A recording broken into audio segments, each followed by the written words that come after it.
All right, so this is the information screen of the Harvest Right freeze dryer. In the middle here, you can see that I've got my name here. If you count all these characters, you'll see there's 15, including that space. And I've used basically all of the available character spaces that are available here. If I click on that, it pulls up basically a blank screen that says uppercase or backspace, save, cancel, and there's nothing there. If I hit backspace, it erases the Y and shows you the keyboard for typing in your own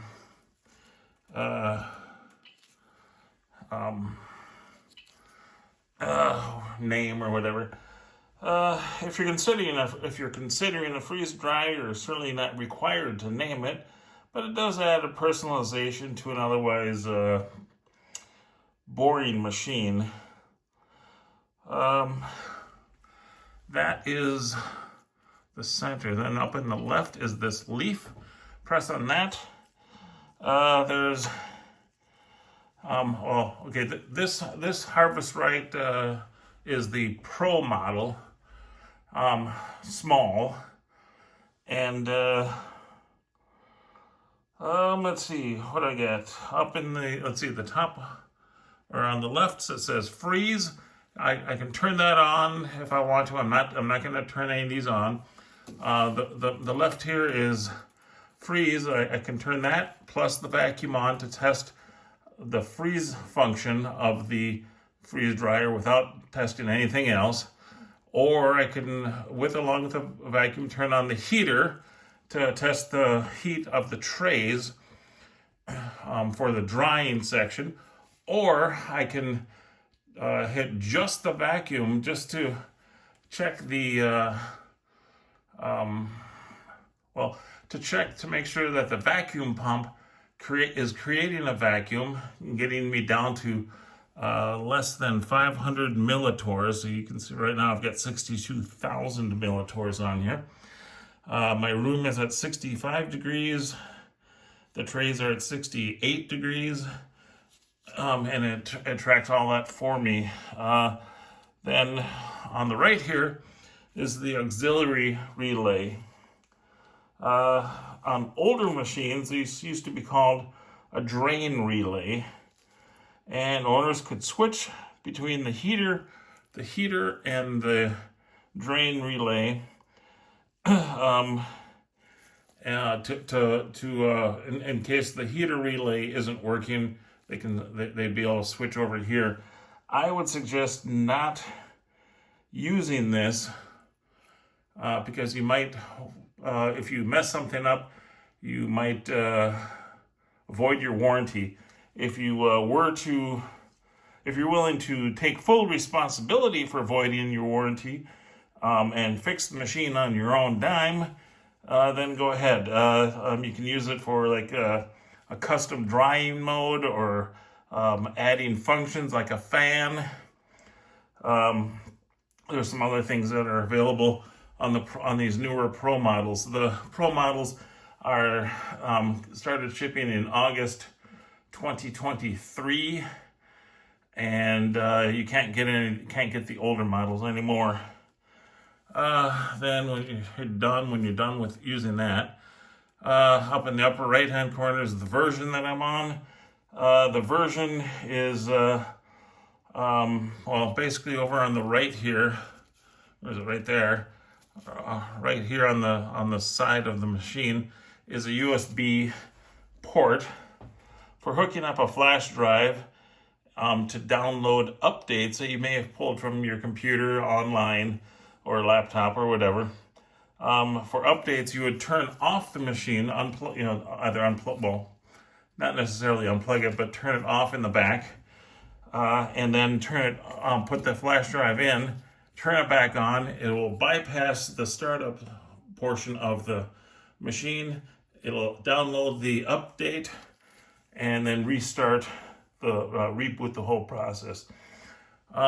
Then In the bottom left here is the customize button that shows this screen, which the top is the initial freeze, which I believe it's set at the factory at 0 degrees Fahrenheit.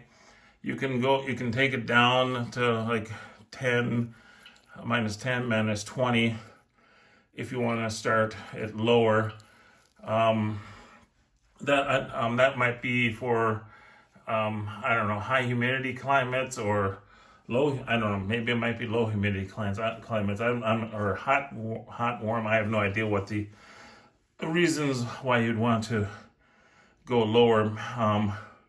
Maybe if you're freeze drying ice cream, and that's all you're doing.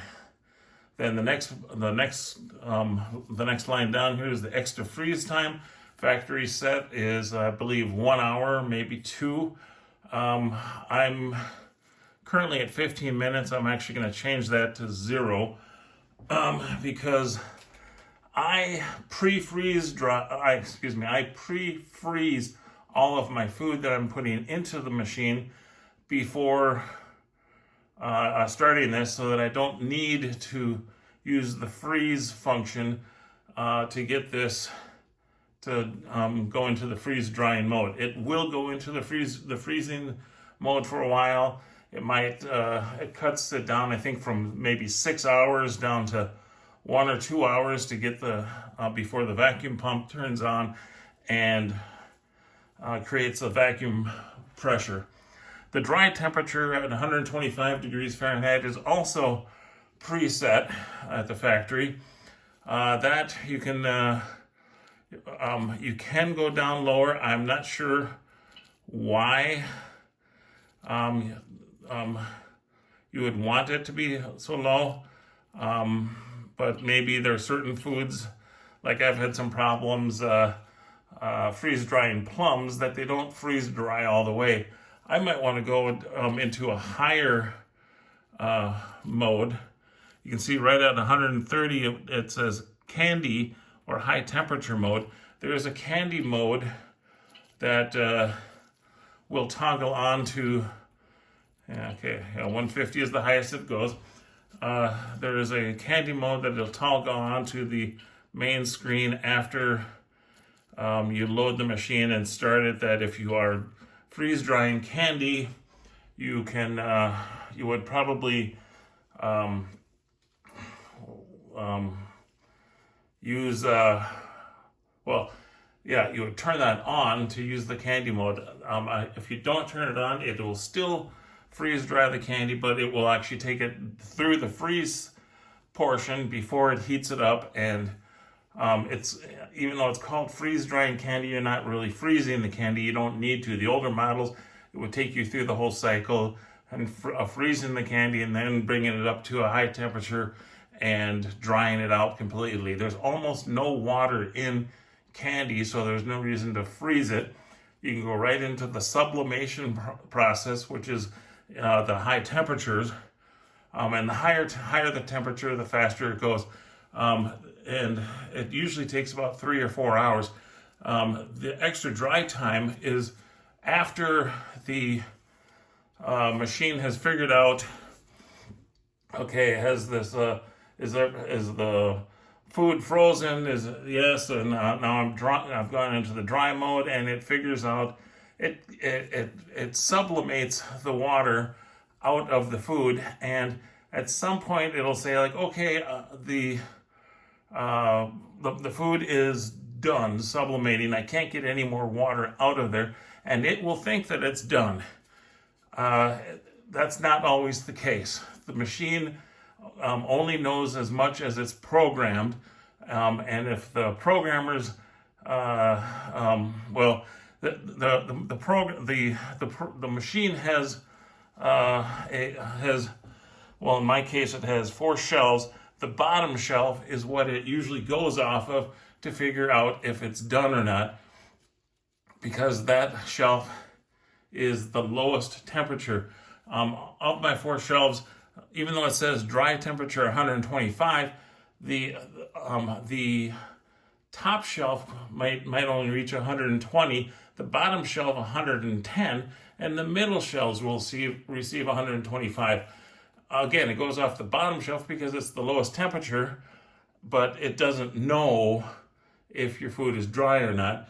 But and so you will use extra dry time. If you're in candy mode, since it bypasses the freeze drying portion, it'll go straight into the extra dry time, and that's why you would only set that at 4 hours. I set this at 10 hours because after a day or day and a half or however long it takes to freeze dry my food, it might be in the middle of the night. I might be at the store. I might be in another portion of my house and not hear that it's done. And so I want to give myself extra time to be able to come and check the machine. And usually if I sleep 8 hours, if it started into the extra freeze dry when I go to bed and I haven't checked it before I go into bed, I've got my sleep covered, that and when I wake up there'll be like 1 or 2 hours left, and I can then bypass the extra dry time and shut the thing down. And I'll stop it for the next phase.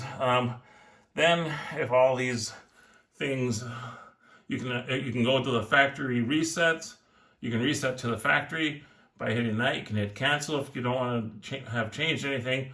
Or in this case, since I did change the extra freeze time, I will hit save, and it takes me back to the main screen. Then is the last section is the start, and that starts what is called the cool down phase. And it's just going to cool the vacuum chamber, and it says wait 15 minutes before loading the machine. The front door should be closed, and you just wait 15 minutes and then load up your freeze dryer with your food. I will be freeze drying here shortly, so I will be doing that here. I think I can maybe bypass this. Yeah, I can bypass that by going straight into this portion to